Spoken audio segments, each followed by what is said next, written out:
এই ঢাকা শহরে চুরি ডাকাতি কিছু হয়নি। ছাত্ররা, সাধারণ মানুষরা রাস্তায় দাঁড়িয়ে তারা পাহারা দিয়েছে। সেই আন্দোলনের পথ ধরেই পরবর্তী পর্যায়ে মব কালচার আসতো কেন? যে সরকারের প্রতি সমস্ত গণতন্ত্রকামী মানুষের আস্থা রয়েছে, সেখানে এই কাজগুলো হবে কেন? এমন কিছু দৃষ্টান্ত দেখিয়েছেন ছাত্ররা এবং এদেশের মানুষ, গণতন্ত্রকামী মানুষ। আরে 4 দিন সরকার ছিল না, 9 তারিখে সরকার গঠন হয়েছে, 8 তারিখে সরকার গঠন হয়েছে, 5 তারিখ থেকে। এই ঢাকা শহরে চুরি ডাকাতি কিছু হয়নি। ছাত্ররা, সাধারণ মানুষরা রাস্তায় দাঁড়িয়ে তারা পাহারা দিয়েছে।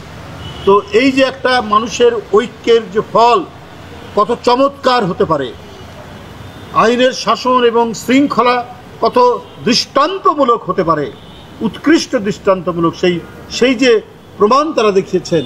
তারপরে আজকে বিভেদ বিভাজনের বিষয়টি আসলো কেন? সেই আন্দোলনের পথ ধরে পরবর্তী পর্যায়ে মব কালচার আসলো কেন?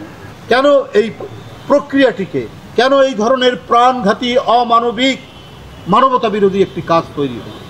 এটা তো আজকে যারা নতুন রাজনৈতিক দল যারা করেছেন, বিশেষ করে তরুণরা, তাদেরকে তো এই বিষয়টা আজকে বলতে হবে, জানাতে হবে।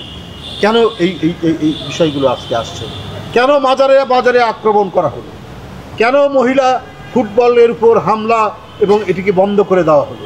এই সমস্ত ঘটনা তো একটি নতুন করে একটি স্বাধীন দেশ, যেখানে জন আকাঙ্ক্ষা হচ্ছে গণতন্ত্র, যেখানে প্রত্যেকটি মানুষের অধিকার রয়েছে, সেখানে মাজারে হামলা হবে কেন?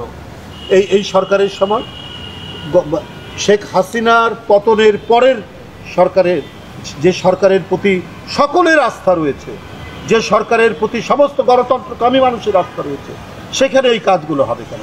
সেইখানে মহিলা ফুটবল টুর্নামেন্টে কেন আঘাত করা হবে, হামলা করা হবে? এগুলো তো আজকে সবার কাছে একটি বড় প্রশ্ন হয়ে দেখা দিয়েছে। বন্ধুরা আমার, আপনারা দেখেছেন যে মিটফোর্ডের সামনে একটি দুঃখজনক, হৃদয় বিদারক ঘটনা ঘটছে। যে কোনো দেশের ঘটনায় আমরা ইতিপূর্বে দেখেছি যে সরকারকে সবাই বলে, সব রাজনৈতিক দল সরকারকে কথা বলে। একই সময়ে খুলনাতে একজন ছেলে, বিএনপির একজন ছেলে মাহবুব, তাকে গুলি করে তার পায়ের রগ কেটে দেওয়া হলো। আপনার চাঁদপুরে একজন ইমামকে ছুরিকাঘাত করা হলো হত্যার উদ্দেশ্যে, হত্যা প্রচেষ্টা। অথচ এই দুইটি ঘটনাকে আড়াল করে মিটফোর্ডের যে ঘটনা, হৃদয় ভিতরের ঘটনা, এবং ঘটনার সাথে সাথে বিএনপির ভারপ্রাপ্ত চেয়ারম্যান জনাব তারেক রহমান এবং বিএনপির সকল নেতৃত্ব, মহাসচিব সহ প্রত্যেকে বিবৃতি দিয়েছেন, নিন্দা জানিয়েছেন, আসামিদেরকে ধরে দৃষ্টান্তমূলক শাস্তির কথা বলেছেন। যারা দলের যে অঙ্গ সংগঠনের সাথে জড়িত ছিল তাদেরকে আজীবন বহিষ্কার করা হয়েছে।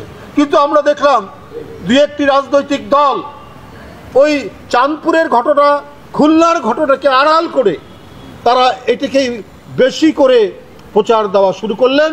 সেটা আবার সরকারকে নয়, সরকারকে না বলে বিএনপির ভারপ্রাপ্ত চেয়ারম্যানকে টার্গেট করে মিছিল করা হলো, অপপ্রচার করা হলো, কলঙ্ক তিলক দেওয়া হলো। কেন? এই প্রশ্ন তো আজকে সবার কাছে।